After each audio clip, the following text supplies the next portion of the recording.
कभी सोचा है कि एक जानी पहचानी सी कहानी कैसे अचानक से हमारे रोंगटे खड़े कर सकती है? आज हम दो मॉडर्न हिंदी हॉरर कहानियों की चीर-फाड़ करने वाले हैं। हम देखेंगे कि कैसे ये कहानियां हमारे जाने पहचाने डर और जगहों का इस्तेमाल करती हैं और हमें उस हद तक डराती हैं जहां से लौटना नामुमकिन सा लगता है। तो डर के इस सफर में हमारे 4 पड़ाव होंगे। हम शुरुआत करेंगे 2 खौफनाक जगहों से, फिर उन चेतावनियों को सुनेंगे जिन्हें पूरी तरह नजरअंदाज कर दिया गया। इसके बाद होगा अंधेरे से आमना सामना, और आखिर में हम एक ऐसे अंत पर पहुंचेंगे जो शायद खत्म होकर भी खत्म नहीं होता। तो चलिए शुरू करते हैं।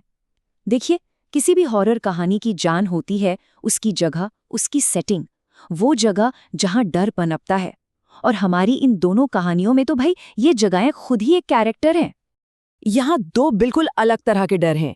एक है पब्लिक हॉरर, जैसे दुमास बीच, जिसकी कहानियां सबने सुनी है, जो अफवाहों में जिंदा है।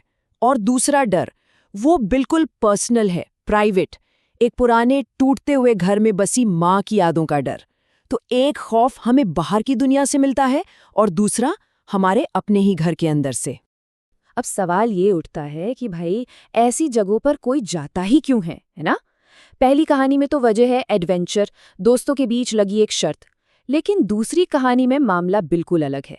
यहाँ हमारी कैरेक्टर मीरा मजबूरी में उस घर लौटती है, अपनी माँ की मौत के बाद, वो घर जिससे वो सालों से दूर भाग रही थी। तो एक तरफ है जवानी का जोश और दूसरी तरफ एक भारी मजबूरी। और अब आता है कहानी का वो हिस्सा जहां वार्निंग्स दी जाती हैं। और हम सब जानते हैं हॉरर कहानियों का पहला नियम क्या है ना? चेतावनियों को कभी नजरअंदाज नहीं करना चाहिए, पर यहाँ तो वही होता है। दुमास बीच की कहानी में डर की पहली कील ठोकी जाती है इस एक लाइन से। मयूर की दादी की ये वार्निंग कोई मामूली बात नहीं है, ये उस जगह का सीधा साधा रूल है। और जैसा कि होता है, रूल तो टूटने के लिए ही बनते हैं, खासकर हॉरर कहानियों में। और इस वार्निंग के पीछे ना एक बहुत डरावनी वजह है। देखिए, दुमास बीच सिर्फ एक बीच नहीं है, वो एक पुराना शमशान घाट हुआ करता था। सोचिए, वहां की रेत काली क्यों है? अफवाहें हैं कि वहां अधजली लाशें दबी हैं। लोकल मछुआरे भी सूरज ढलते ही वहां से निकल जाते हैं। ये सब छोटी छोटी बातें मिलकर उस जगह के डर को एकदम असली बना देती हैं। ये सिर्फ कही सुनी बात नहीं है, इसका एक काला इतिहास है। चलिए अब रुख करते हैं दूसरी कहानी की तरफ। यहाँ डर किसी बाहरी दुनिया से नहीं आता, बल्कि एक बहुत ही पर्सनल, एक गहरी याद से आता है। मीरा की बस ये एक लाइन सुनिए, उस दिन के बाद माँ बदल गई। बस ये एक लाइन हमें सीधा उसके बचपन के उस डर में खींच ले जाती है, जिसका सेंटर कोई और नहीं, उसकी अपनी माँ थी। और ये कोई छोटा मोटा बदलाव नहीं था। माँ एकदम चुप हो गईं, रातों को घर में टहलने लगीं, अजीब तरह से घूरती थीं। लेकिन असली खौफ तब शुरू हुआ जब मीरा की दोस्त सुमन घर आने के बाद अचानक गायब हो गई, और कुछ दिन बाद उसकी लाश मिली कुएं में।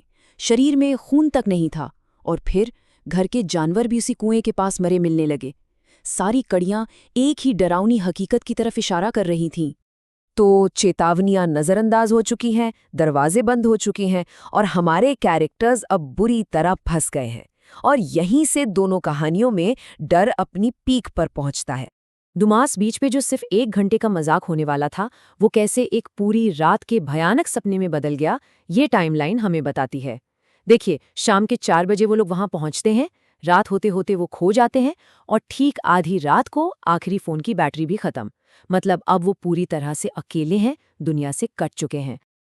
और बस इसके बाद असली खेल शुरू होता है। ये कोई सिंपल जंप स्केयर नहीं है, ये एक फुल ऑन सेंसरी अटैक है। सबसे पहले आती हैं आवाजें, उनके नाम पुकारे जाते हैं।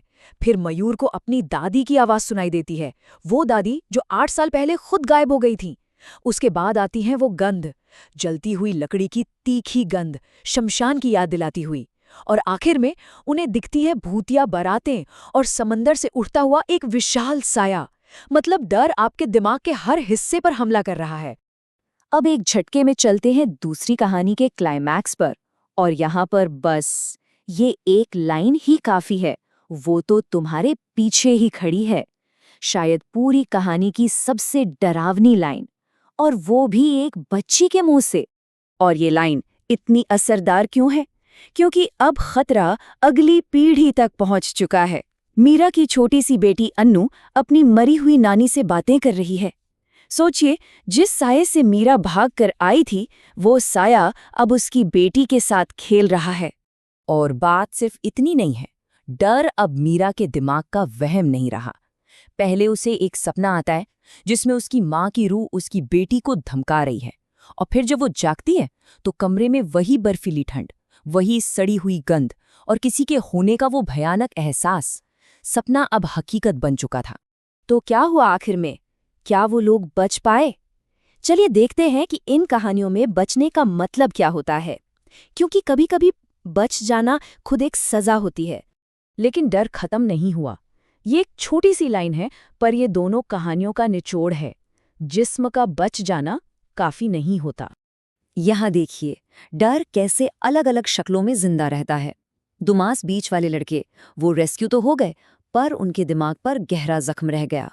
और दूसरी तरफ मीरा और उसका परिवार, वो घर से तो भाग गए, पर वो पीछा किए जाने का एहसास, वो उनके साथ ही चला आया। एक डर दिमाग में घर कर गया और दूसरा एक साए की तरह साथ हो लिया। और ये लाइन उस दिमागी जख्म को एकदम असली बना देती है।